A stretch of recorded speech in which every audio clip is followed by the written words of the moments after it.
Secretary, Secretary Renato Solidum Jr. Please take your seats.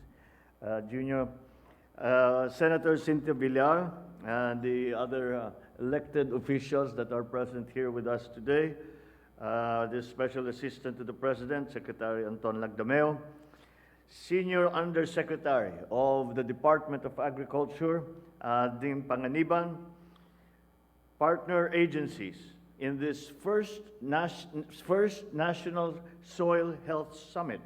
I am a little surprised that it is the first, because it is something that is so critical, and that is something that we have been getting a great many requests from locals, the LGUs themselves, cooperatives, in that we have to go and do the soil analysis in their place. So at least, whether or not it has been much delayed, I'm very happy that we are now here to participate in this first National Soil Health Summit.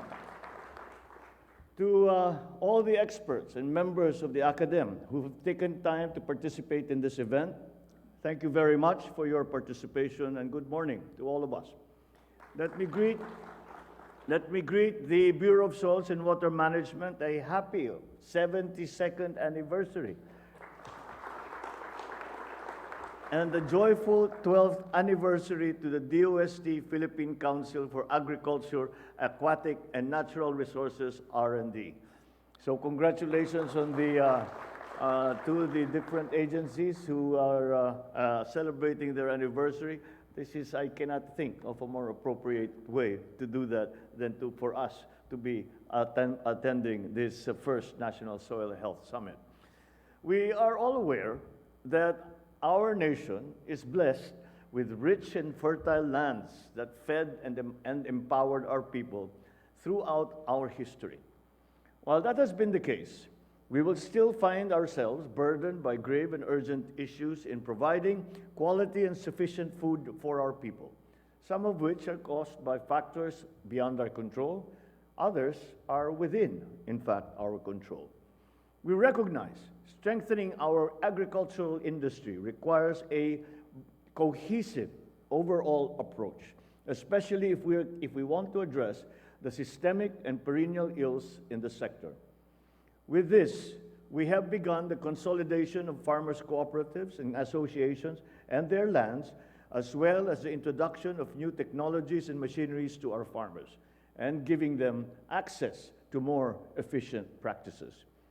We have also welcomed major investments in the agriculture industry from local and foreign investors as part of our plan to provide farmers with the capital and tools they need to boost productivity. While all these initiatives have a great deal of potential, we still need to address the growing problem of the degradation, acidification, and pollution in our soils. As the DNR has reported, 75% of our total cropland is vulnerable to erosion in various degrees, with agriculture losing about 457 million tons of soil annually. The conversion of lands for settlements and the loss of about 47 hectares of forest cover every year contribute significantly to soil degradation. Aside from these, around 11 to 13 million hectares are considered degraded. This is on top of the 2.2 million hectares that suffer from insufficient levels of soil fertility. Making matters worse is the improper use of fertilizers and pesticides that pollute and acidify our soil.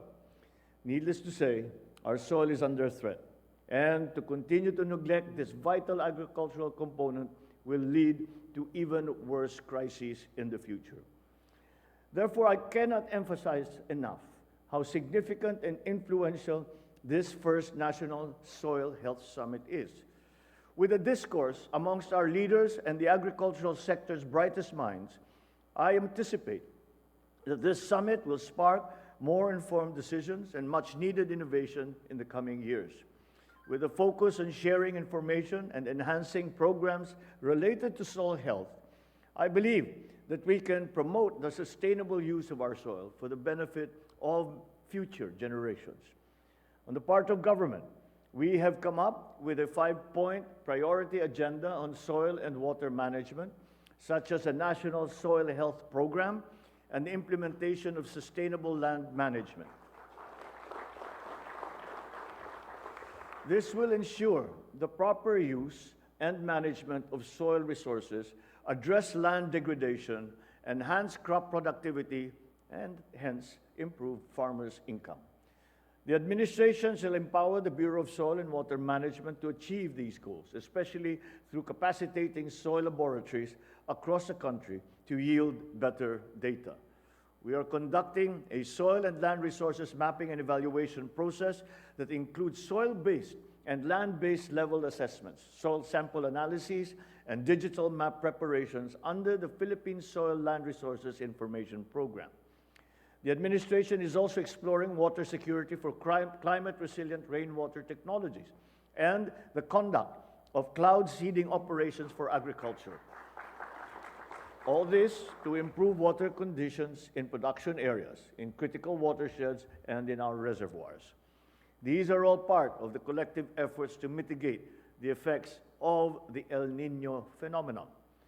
However, we in government cannot solve the issues affecting our soil and the agriculture sector as a whole on our own. As such, this summit is an opportune time for all of us here to collaborate, to share our wisdom and experience to improve our soil and boost our agricultural productivity, all the while promoting sustainability and environmental protection. This will play a pivotal role in nation building and uplifting the lives of our people. Congratulations on the conduct of this first National Soil Health Summit, and we look forward to the very useful production and output that will come out of this summit. Thank you very much, and have a truly fruitful gathering. Thank you, Mr. President.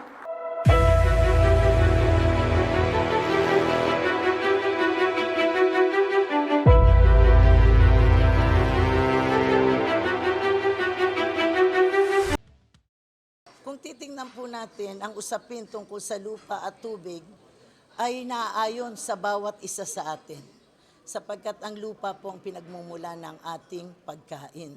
At hindi lamang pagkain, ang binibigyan po natin ngayon ng pagpapahalaga, hindi lamang mabusog, subalit magkaroon ng sapat na nutrisyon.